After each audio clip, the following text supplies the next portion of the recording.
ताज़ा तरीन वीडियोस के लिए हमारा YouTube चैनल सब्सक्राइब करके बेल आइकन प्रेस करिए ताकि आपको मिले हर अपडेट सबसे पहले।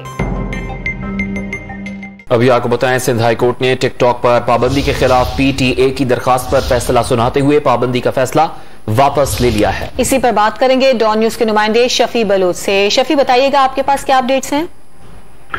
जैसे PTA की जानिब से जो है वो सिंध हाई कोर्ट के फैसले पर नजरसानी की दरख्वास्त दायर की गई थी, जिसमें अदालत को यकीन दहानी कराई गई थी कि शिकायत है उन्हें फौरी तौर पर जो है वो निपटाया जाएगा और इस सिलसिले में अदालत से 5 जुलाई तक की मोहलत दी गई।